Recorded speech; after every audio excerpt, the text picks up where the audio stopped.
Hello everyone. இது object oriented software இன்ஜினியரிங்ல unit 2 ஓட தேர்ட் லெக்சர். நம்ம லாஸ்ட் வீடியோல சாஃப்ட்வேர் ரெக்யர்மெண்ட் ஸ்பெசிஃபிகேஷன் டாக்குமெண்ட் எப்படி ப்ரிப்பேர் பண்ணலாம்னு பார்த்தோம். இந்த வீடியோல அடுத்த concept object modelling using UML. So UMLனா என்னது, அதுல என்ன டயக்ராம்ஸ் இருக்கு அப்படிங்கிறத இந்த வீடியோல பார்க்க போறோம். ஃபர்ஸ்ட் UMLனா என்னன்னு பார்க்கலாம். பாருங்க, UML the Unified Modeling Language is a standard diagrammatic notation for specifying, visualizing, constructing and documenting the products of the software system. So நம்ம சாஃப்ட்வேர் சிஸ்டம் டெவலப் பண்ண போறோம். ஸோ அப்படி டெவலப் பண்றதுக்காக அந்த சாஃப்ட்வேர் சிஸ்டம் டிசைன் பண்றதுக்காக ஒரு visualisation நம்ம create பண்றோம். ஸோ அதுக்காக தான் இந்த யூனிஃபைடு மாடலிங் லாங்குவேஜ்ங்கிறத யூஸ் பண்றோம். ஸோ யூஸ் பண்ணி ஒரு டயக்ராமேட்டிக் ரெப்ரசன்டேஷன்ஸ் கிரியேட் பண்றோம். அது மூலமா நம்ம எஃபிசியன்டா சாஃப்ட்வேர் டிசைன் பண்ணலாம். ஸோ அதுக்காக தான் இந்த UMLங்கிறத யூஸ் பண்றோம். ஓகேவா? ஸோ இந்த UML is used to provide ready to use visual modelling language in order to develop the system model effectively. So இப்படி ஒரு டயக்ராமேட்டிக் ரெப்ரசன்டேஷன், ஒரு விசுவலைசேஷன் நம்ம கிரியேட் பண்ணக்கு அப்புறம் அந்த மாடலை அதை பார்த்து நம்ம எஃபெக்டிவா டெவலப் பண்ணிடலாம். ஸோ இதுதான் UMLங்கிறது. ஓகேவா? ஸோ இந்த UMLல ஒரு 3 பெர்ஸ்பெக்டிவ்ஸ் இருக்கு. என்னன்னு பாருங்க.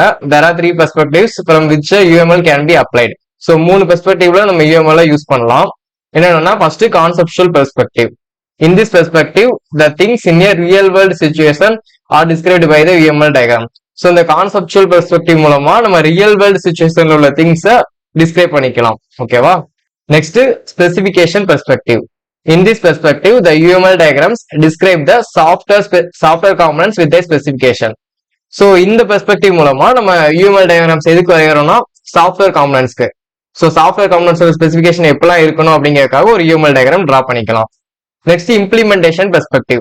ஸோ இம்ப்ளிமெண்டேஷன் வார்த்தையை வச்சு தெரிஞ்சிருக்கும், இது கோடிங்காக யூஸ் பண்றோம். In this perspective the UML diagrams describe the particulars of the implementation. So ஒரு கோட்ல எப்படி எப்படிலாம் இருக்கணும் அப்படிங்கிறதுக்கு ஒரு UML டயக்ராம் டிரா பண்றோம், ஒரு ஃப்ளோ சார்ட் மாதிரி. ஸோ இப்படிதான் 3 பெர்ஸ்பெக்டிவ் இருக்கு: கான்செப்சுவல், ஸ்பெசிஃபிகேஷன், இம்ப்ளிமெண்டேஷன். கான்செப்சுவல்னா ரியல் வேர்ல்ட் திங்ஸ்க்காக, ஸ்பெசிஃபிகேஷன்னா நம்ம சாஃப்ட்வேரோட ஸ்பெசிஃபிகேஷனுக்காக, இம்ப்ளிமெண்டேஷனா நம்ம ப்ரோக்ராம்காக. ஓகேவா? ஸோ இந்த UML டயக்ராம்ஸ்ல நிறைய டைப்ஸ் ஆஃப் டயக்ராம்ஸ் இருக்கு. ஸோ அதுல வந்து நம்ம ஏதாவது ஒரு 2-3 டயக்ராம் வரைஞ்சா போதும். ஸோ இந்த UML டயக்ராமே ஒரு கேஸ் ஸ்டடி மாதிரி தான் கேட்பாங்க. ஸோ ஏதாவது ஒரு library system, student information system இந்த மாதிரி கொடுத்துட்டு அதுக்கு UML டயக்ராம்ஸ் டிரா பண்ணி காமிங்க அப்படின்னு தான் சொல்லுவாங்க. இல்லைன்னா நீங்களா ஒரு எக்ஸாம்பிள் எடுத்து UML டயக்ராம்ஸ் டிரா பண்ணுங்க அப்படின்னு சொல்லுவாங்க. ஸோ இந்த UML டயக்ராம்ஸ்ல 9 டயக்ராம்ஸ் இருக்கு. 9மே நம்மளால வரைய முடியாது. ஸோ ஏதாவது ஒரு 2-3 நம்ம வரைஞ்சா போதும். ஓகேவா? ஸோ ஃபர்ஸ்ட் UML டயக்ராம்ஸ்ல என்னென்ன இருக்குன்னு பாருங்க. Diagrams are the graphical representation of the set of elements.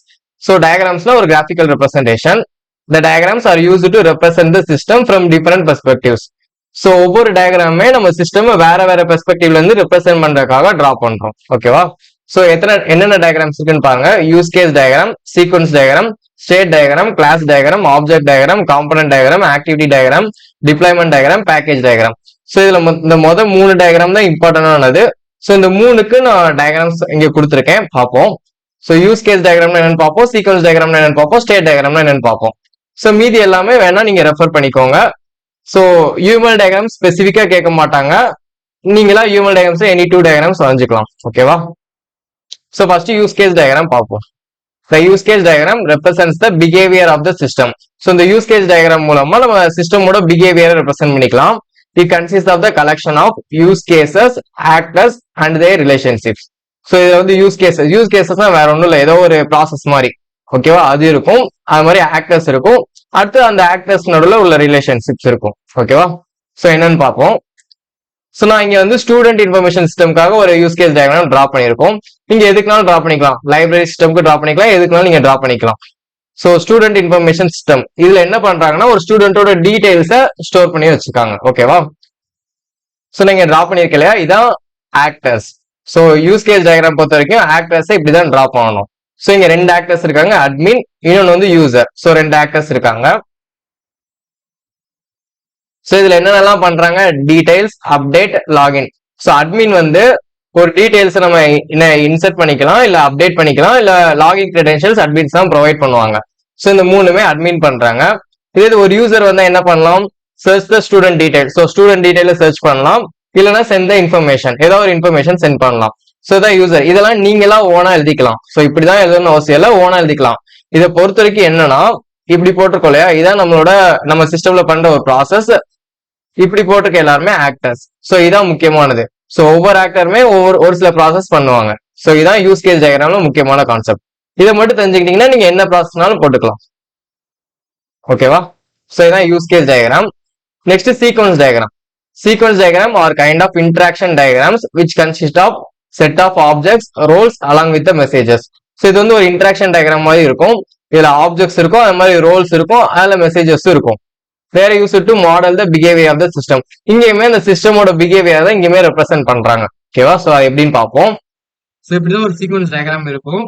இது ரொம்ப சிம்பிள் டயக்ராம் தான், பார்க்கலாம் பெருசா தெரியும், ஆனால் ரொம்ப சிம்பிள் தான். பாருங்க, ஃபர்ஸ்ட் ஸ்டூடெண்ட் இருக்காங்க. ஸ்டூடெண்ட் ஃபர்ஸ்ட் எடுத்தோன்னே என்ன பண்ணணும்? லாகின் பண்ணணும். ஸோ அதுக்காக கிளிக் லாகின்ங்கிற பட்டன் அமுக்குறாங்க. அப்படி லாகின் பட்டன் அமுக்கணும்னா நமக்கு லாகின் ஸ்கிரீன் தெரியும். ஸோ யூசர் நேம், பாஸ்வேர்ட் எல்லாமே கேட்டு ஒரு லாகின் ஸ்கிரீன் நமக்கு விசுவல் ஆகும். ஸோ அதான் இங்க லாகின் ஸ்கிரீன் கொடுத்துருக்காங்க. இந்த லாகின் ஸ்கிரீன்ல அடுத்து என்ன பண்ணுவோம்? நம்மளோட லாகின் டீடைல்ஸை என்டர் பண்ணுவோம். ஓகேவா? ஃபர்ஸ்ட் லாகின்ங்கிற பட்டன் அமுக்குறோம். அப்படின்னே நமக்கு லாகின் ஸ்கிரீன் தெரியுது. அடுத்து நம்ம அந்த லாகின் ஸ்கிரீன்ல நம்மளோட லாகின் டீடைல்ஸை என்டர் பண்ணுவோம். யூசர் நேம், பாஸ்வேர்ட் எல்லாத்தையுமே என்டர் பண்ணுவோம். என்டர் பண்ணோன்னே என்ன ஆகும்? நம்மளால வேலிடேட் பண்ணுவாங்க. ஸோ நம்ம டீடைல்ஸ் எல்லாமே கரெக்டா அப்படின்னு செக் பண்ணுவாங்க. அப்படி செக் பண்ண உடனே நமக்கு யூசர் லாகின் சக்சஸ்ஃபுல் ஒரு மெசேஜ் வரும். அது லாகின் ஸ்கிரீன்ல டிஸ்பிளே ஆகும். டிஸ்பிளே ஆகிறது மூலமா ஸ்டூடெண்ட் வந்து அந்த மெசேஜ் பார்த்துக்கலாம். லாகின் சக்சஸ்ஃபுல் மெசேஜ் ஸ்டூடெண்ட் திரும்புவாங்க. ஓகேவா? ஸோ இதான் ஃபர்ஸ்ட் ஸ்டெப், லாகின் பண்றது. அதே மாதிரி டேட்டா பேஸ்ல நம்ம அப்டேட் இல்லை, இங்க சர்ச் போட்டுக்கோங்க, சர்ச் பண்ணிக்கலாம். ஸோ நம்ம லாகின் பண்ணதுக்கப்புறம் இப்போ லைப்ரரி பார்த்தோம் இல்லையா, லைப்ரரியில என்ன பண்ணோம்? ஒரு புக்கை சர்ச் பண்ணோமா? ஸோ ஏதாவது டேட்டா பேஸ்ல ஏதாவது ஒரு இன்ஃபர்மேஷன் நம்ம சர்ச் பண்ணிக்கலாம். அந்த சர்ச் பண்ற இன்ஃபர்மேஷன் நமக்கு ஸ்டூடெண்ட்டுக்கு ஷோ ஆகும். ஸோ அதான் இங்க அடுத்து ஷோ இன்ஃபர்மேஷன். ஓகேவா? ஸோ இப்படிதான் ஒரு சீக்வன்ஸ் டயக்ராம் டிரா பண்ணணும். இதுல வந்து இந்த ஃபார்மட் தான் முக்கியம், மித்தபடி எல்லாமே நம்மளா ஓனா எழுதுறதுதான். சரிங்க, ஃபர்ஸ்ட் லாகின் பண்றோம், லாகின் பண்றது வேலிடேட் ஆகுது, அதுக்கப்புறம் டேட்டா பேஸ் நம்ம இன்ஃபர்மேஷன் சர்ச் பண்ணி பார்த்துக்கோம். ஸோ இதான் ஒரு sequence diagram. Next state diagram. The state diagrams represent the states, transitions, activities and events. So இது எல்லாமே ஸ்டேட் டயக்ராம்ஸ்ல கொடுத்திருப்பாங்க. It focuses on the event, ordered behaviour of the object. So அதாவது event வந்து ஆர்டரா என்னென்ன ஈவெண்ட்லாம் அக்கர் ஆகணும் அப்படிங்கிறத கொடுக்கறது தான் ஸ்டேட் டயக்ராம்ங்கிறது. ஸோ இது ஒரு ஃப்ளோ சார்ட் மாதிரி தான் இருக்கும். ஸோ பாருங்க, ஃபர்ஸ்ட் ஸ்டார்ட் பண்றோம். ஒரு புது ஸ்டூடெண்ட் வராங்க. அவங்க ஸ்டூடெண்டோட இன்ஃபர்மேஷன் கொடுத்து ரெஜிஸ்டர் பண்ணுவாங்க. அடுத்து பாஸ்வேர்ட் ஆதென்டிகேஷன் இருக்கும். அதுக்கப்புறம் அசஸ் த பிரைவேட் இன்ஃபர்மேஷன். ஒரு பிரைவேட் இன்ஃபர்மேஷன் நம்ம அசஸ் பண்ணிக்கலாம். அடுத்து எண்ட். ஸோ இது எல்லாமே நம்மளா ஓனா எழுதுறது தான். எல்லா டயக்ராம்ஸ்க்குமே இந்த மாடல்ல இருக்கும், இந்த ஸ்ட்ரக்சர்ல இருக்குன்னு மட்டும் தெரிஞ்சுக்கோங்க. ஸோ யூசர் டயக்ராம் பொறுத்த வரைக்கும் ஆக்டர்ஸ்லாம் இப்படி இருப்பாங்க.